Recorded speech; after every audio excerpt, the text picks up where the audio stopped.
Right everyone, how are you? So before it's on the table, I'm actually cutting a pair of trousers. Well, I'm actually cutting the pattern for the trousers. This has been from a tailor. He's asked me to cut some trouser patterns for him.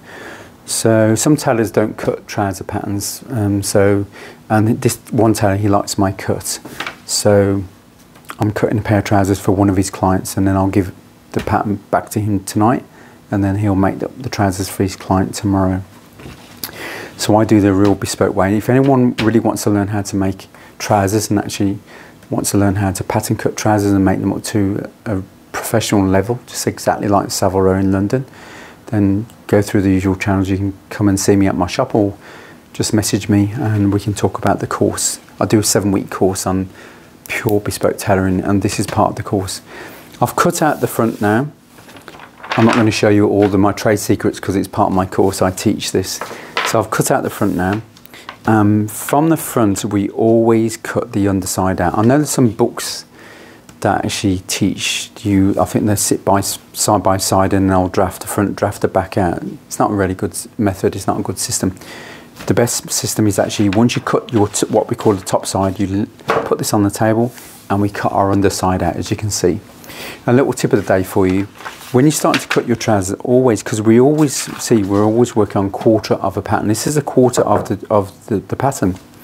So always quarter your measurements, and you only need a few measurements for your trousers. You just need your outside leg, your inside leg, your waist, your seat, your knee and your hem.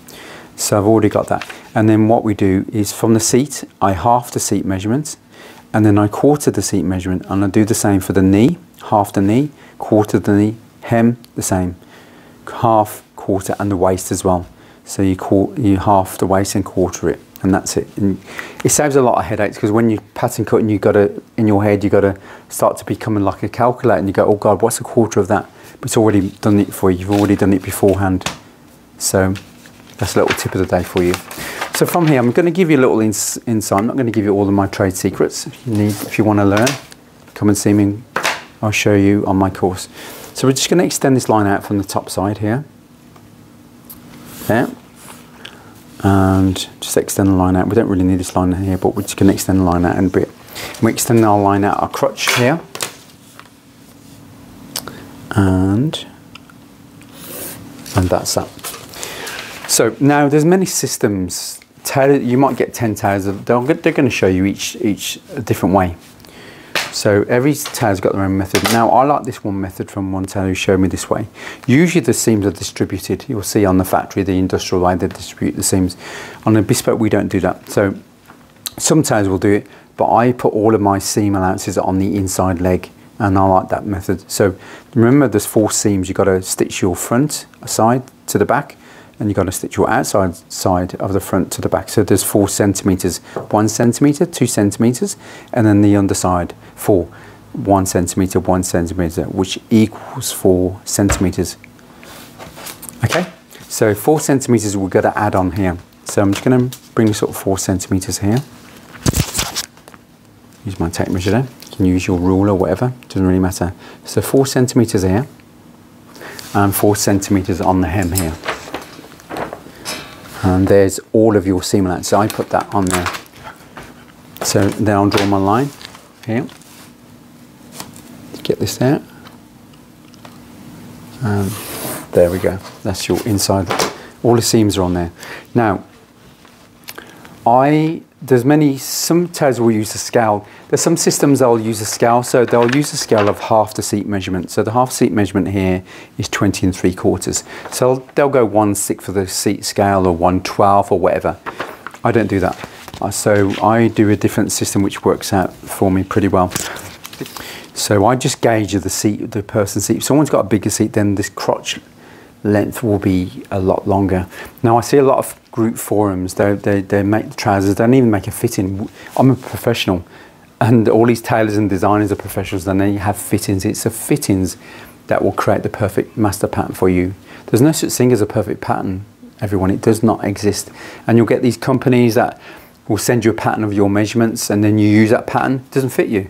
You know, be too tight, too big or whatever. You've always got to have fittings, and it's always better to cut bigger than smaller. All right, always please bear that in mind.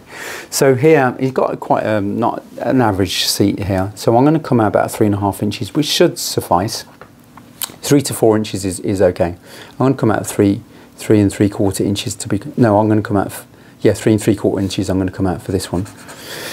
On women, it's a lot longer. You'll see, you know, I might come out 4.5, 5 inches or whatever, depending on the posterior of the woman and how big her bum is. So anyway, that's fine. So then what I do now, I use my hockey stick. I got this from a lovely tailor. Sadly, he's passed on now, but a great, amazing tailor. And George Saunders, a great tailor from St. Kitts, and he donated all his tools and some of his equipment for me. This is I call this the hockey stick. It resembles a hockey stick, but this is your shape for your legs. So I use this and use the outside leg, and I'll get a nice little run here. Don't need to worry too much. So there we have that. So I'm going to bring that in now, and I've got my curve of my inside leg there.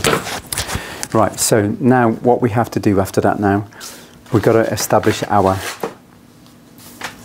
seater angle, which comes in. So I'm going to carry on with this because I'm not going to bore you too much because it gets a little bit technical, but I'll see you on the end, at the end, on the other side when this is finished.